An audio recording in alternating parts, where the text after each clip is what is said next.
Kisi-kisi tes CPNS. Kemarin sudah saya terangkan ada 3. Yang pertama ada TIU, ada TWK, dan ada TKP. Spesifik, kali ini kita bahas TIU. TIU kita bagi lagi menjadi 3. Ada verbal, numerik, dan figural ya teman-teman ya. Di verbal ini ada analogi verbal, ada silogisme, dan analisis ya, analitis sorry.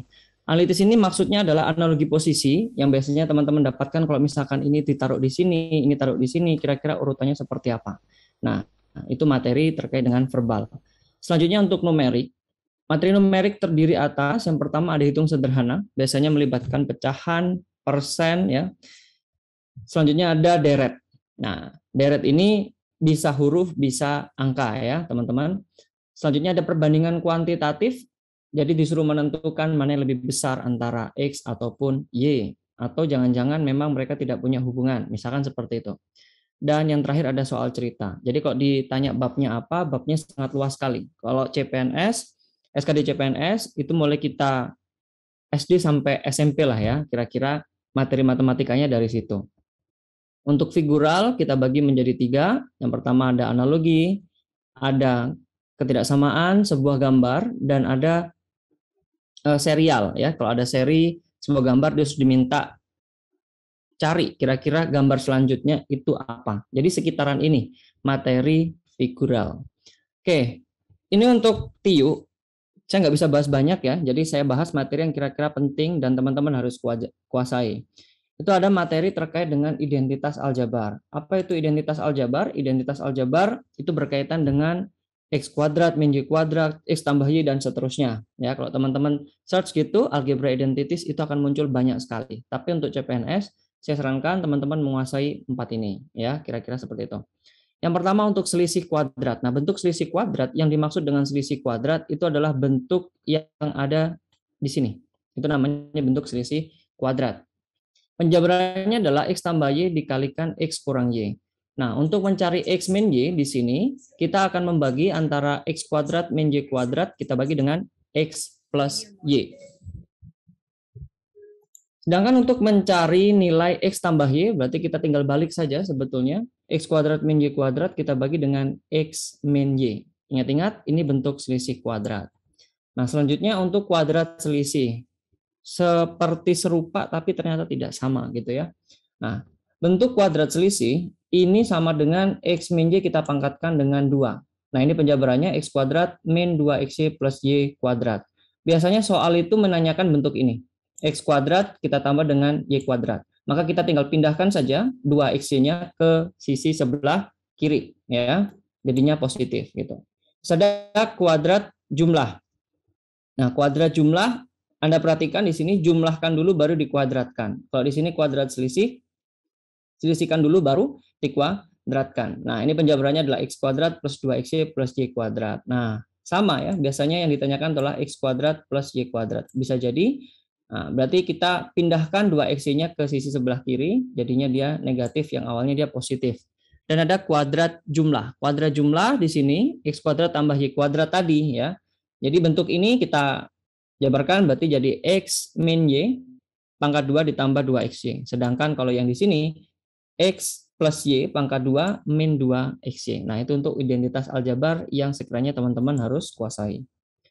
Nah, di sini ada soal, jika P kuadrat min Q kuadrat sama dengan 6 dan P min Q sama dengan 2, P plus Q-nya berapa? Silakan dijawab di chat.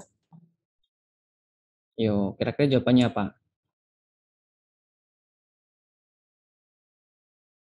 A, B, C, D, E. Yang mana, teman-teman? Oke, udah pada jawab ya. Dan jawabannya adalah, nah kita cek. Untuk mencari P tambah Q, itu sama dengan P kuadrat min Q kuadrat, kita bagi dengan P min Q. Ya, dapatnya adalah 6, kita bagi dengan 2. Hasilnya berarti 3. Jawabannya berarti yang beta. Nah, selanjutnya, oke, kira-kira seperti ini. Jawabannya yang mana, teman-teman? Dikasih nomor ya, ini soal nomor 2. Ayo, yang mana kira-kira untuk soal yang ini? Soal 2.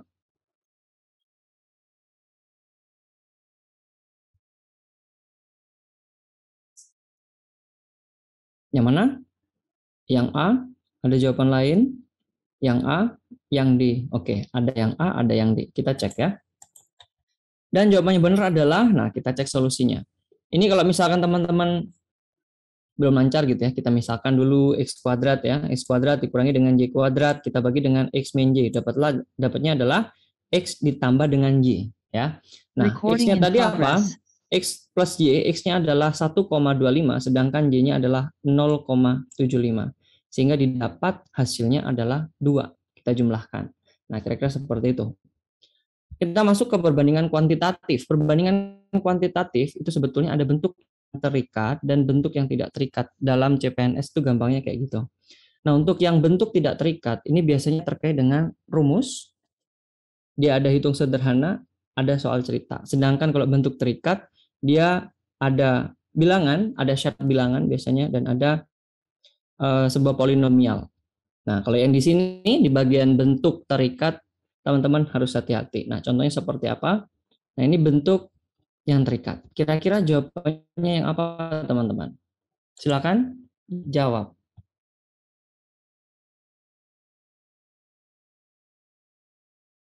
Oh, kecepatan ya, sorry. Oke. Oke, silakan dijawab untuk soal selanjutnya. Ada yang jawab E, ada yang jawab oh masih E. Oke, lanjut. Ada yang jawab D. Oke, yang lain jawab apa?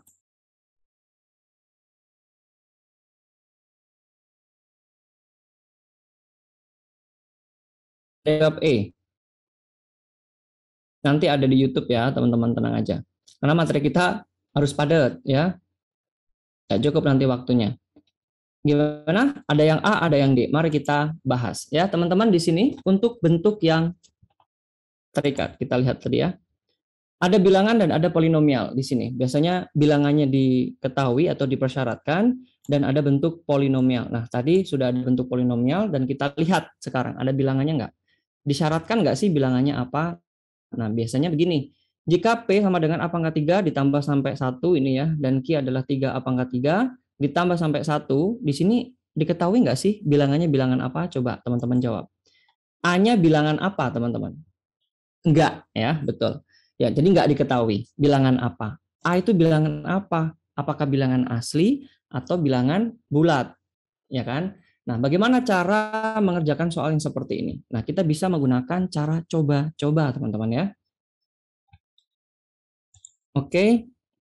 Nah, ini tadi soalnya ya. Karena tadi tidak ditentukan nilai A, teman-teman bisa menguji sebetulnya ya. Ketika A sama dengan 0, ya, ketika A sama dengan 0, Anda masukkan A-nya itu 0 ya, teman-teman ya. Akan didapatkan P-nya itu berapa? P-nya akan sama dengan 1. Ya. Ketika Anda memasukkan A itu sama dengan 0, maka P-nya sama dengan 1. Betul nggak? Nah, masukkan 0 saja di sini dan P-nya akan sama dengan 1. Begitupun dengan Q. Q-nya untuk Q, A-nya Anda masukkan 0, maka Q-nya akan ketemu sama dengan 1. Ya. Jadi harus dicoba-coba. Oh, ternyata setelah kita ambil kesimpulan, P itu nilainya 1 dan Q itu nilainya 1. Sehingga jawabannya adalah P sama dengan Q. Kalau kita lihat pilihannya tadi, di sini tidak ada. Oke. Nah, untuk selanjutnya kita coba lagi. Saya coba misalkan A itu sama dengan 1. Ya. Ketika A, nilai A di sini kita ganti 1, berarti nilai P itu adalah 3. Ya kan? Kita jumlahkan saja 1 tambah 2 kurang 1 ditambah 1 gitu ya. Sedangkan ketika A sama dengan 1, maka nilai Q di sini adalah negatif 16. Ya, negatif 16. Oke, berarti di sini sudah kita ketahui nilai P-nya akan lebih besar daripada Q. Oke, teman-teman belum puas misalkan. Mau coba ketika A sama dengan negatif 1. Ya, ketika A sama dengan negatif 1 dan teman-teman dapat di sini nilainya P sama dengan 3 dan Q-nya adalah minus 20. Nah, ternyata ada dua kesimpulan di sini. Yang satu ini adalah P sama dengan Q, sedangkan yang kedua itu adalah P lebih besar daripada Q. Ya. Sehingga bagaimana cara menentukannya? Karena ada dua kesimpulan yang berbeda di sini, maka kesimpulan akhirnya adalah hubungan P dan Q tidak dapat ditentukan. Nah, berarti konsekuensinya jawaban yang tepat itu adalah yang E, gitu ya. Hubungan P dan Q tidak dapat ditentukan. Nah, makanya biasanya soal-soal seperti ini perlu seni ya, teman-teman ya. Perlu seni untuk menyelesaikan. Oke, jadi bilangan yang diuji misalkan teman-teman bisa 0, bisa 1 ataupun 10. Jadi supaya jawabannya itu diarahkan ke yang paling akhir ini, maka dia harus memiliki dua kesimpulan yang berbeda. Yang satunya misalkan P kurang dari Q, yang satunya P lebih dari Q. Nah, karena ada beda, maka jawabannya yang dipakai adalah hubungan P dan Q tidak dapat ditentukan. Nah, kira-kira seperti itu. Oke. Coba teman-teman jawab, kira-kira jawaban yang tepat apa? Nah, di sini sudah ditentukan ya. A adalah bilangan cacah. Coba, saya ingin tahu, bilangan cacah itu apa?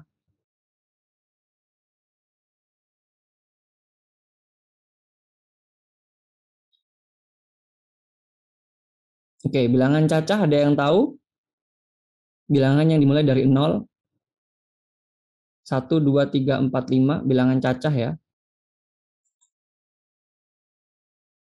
Oke, bilangan cacah itu adalah bilangan bulat yang mana anggotanya itu 0 dan bilangan bulat positif. Jadi saya ketikkan bilangan cacah atau saya tulis saja.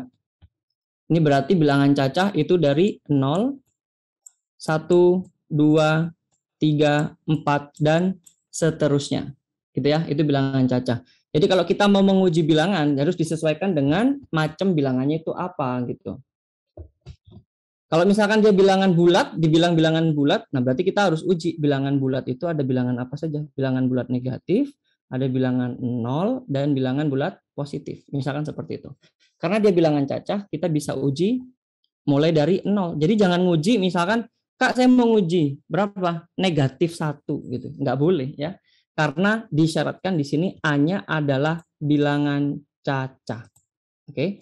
Nah, bagaimana cara mengujinya? Berarti misalkan di sini saya uji ya, saya uji ini macam bilangan tadi ya, A-nya sama dengan 0. Ketika nilai A di sini adalah sama dengan 0, maka Anda akan dapatkan nilai P itu sama dengan 6, Anda masukkan saja ya, A-nya itu 0 dan Q itu akan sama dengan 6 juga ya. Anda tinggal masukkan A-nya itu sama dengan 0 gitu. Sedangkan untuk nilai A sama dengan 1, di sini Anda masukkan saja A-nya 1, berarti dapatnya ada 8, dan Q-nya itu adalah 9. Oke. Nah, dari yang uji coba yang pertama, kita peroleh bahwa P itu sama dengan Q. Jadi nilainya itu sama-sama 6 ya. Sedangkan ketika A itu sama dengan 1, nilai P itu sama dengan 8 dan Q itu sama dengan 9. Sehingga kita dapat kesimpulan P-nya kurang dari Q ya, P-nya kurang dari Q. Sehingga ketika ada dua kesimpulan yang berbeda di sini, maka jawabannya adalah, ada yang tahu jawabannya apa berarti? Jawabannya adalah hubungan P dan Q tidak dapat ditentukan. Nah, bagi teman-teman yang bingung, di sini sudah saya tuliskan sebetulnya. Ini adalah macam bilangan bulat ya, teman-teman ya. Bilangan bulat itu terdiri atas bilangan bulat negatif di sini, ada bilangan 0 dan bilangan bulat positif. Jadi biasa bilangan bulat positif itu disebut juga bilangan asli. Nah, bilangan cacah tadi itu adalah bilangan 0 plus bilangan bulat positif atau si bilangan asli tadi. Jadi ketika menguji saya sudah tidak pakai lagi negatif 1. Karena negatif 1 di sini tidak termasuk dalam bilangan cacah gitu ya. Oke, itu kira-kira terkait dengan perbandingan kuantitatif. Nah, di sini saya punya soal aritmatika sosial. Di soal aritmatika sosial di sini dia bisa juga ternyata ya masuk soal perbandingan kuantitatif. Oke. Nah, kalau ada soal seperti ini kira-kira jawabannya yang mana, teman-teman? Silakan di chat sekarang.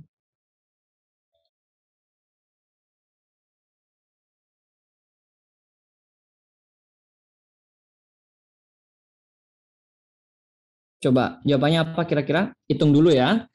Dihitung dulu.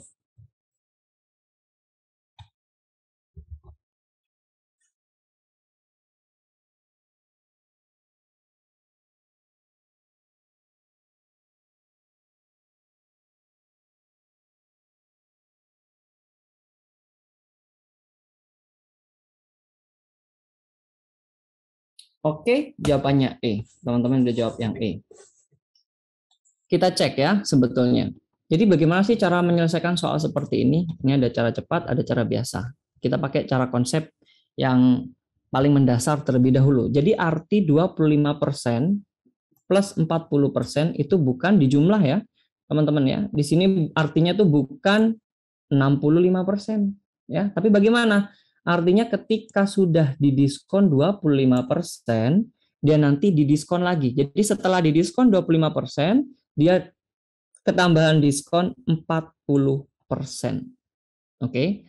Nah, konsepnya ketika kita mau membayar berarti harga baju tersebut akan dikurangi dengan diskon kan. Nah, harga bajunya adalah 100.000 ya. Harga bajunya 100.000. Sedangkan harga celana di sini juga 100.000. Tapi diskonnya berbeda. Oke, tapi kita hitung dulu ya. Kira-kira harga akhirnya kira-kira sama nggak gitu ya? Harga yang dibayarkannya sama atau tidak? Oke, untuk baju ya. Ketika dia mendapatkan diskon 25%, otomatis dari 100.000 tadi kita kurangi dengan diskon 25%, berarti 25.000 ya. Dapatnya adalah 75.000. Dari 75.000 ini didiskon lagi 40 ya. Dia dapat diskon lagi 40% sehingga diskonnya ketemu 30.000. Oke. Kita kurangkan dapatnya 45.000. Itu adalah harga yang dibayarkan konsumen ketika sudah dapat diskon 25% plus 40%. Untuk baju ya. Selanjutnya untuk celana. Harga celana berapa sih? Nah, untuk celana sama konsepnya. Ketika kita mau bayar berarti harga celananya kita kurangi dengan diskon kan gitu ya. Nah, dari 100.000 tadi, diskon yang kita dapatkan adalah 55%. Ya, dari 55% ini dapatlah diskon, ternyata kita dapat diskon 55.000. Akhirnya kita kurangkan saja 100.000 kita kurangi dengan 55.000 ya. Dapatnya adalah 45.000. Kalau Anda lihat di sini ketika sudah dapat nih berapa harga yang dibayarkan konsumen ketika di akhir ternyata sama. Maka nilai M dan N itu sama. Jawabannya yang E. Jadi teman-teman yang jawab E itu yang benar, bukan yang D. Oke, harus hati-hati.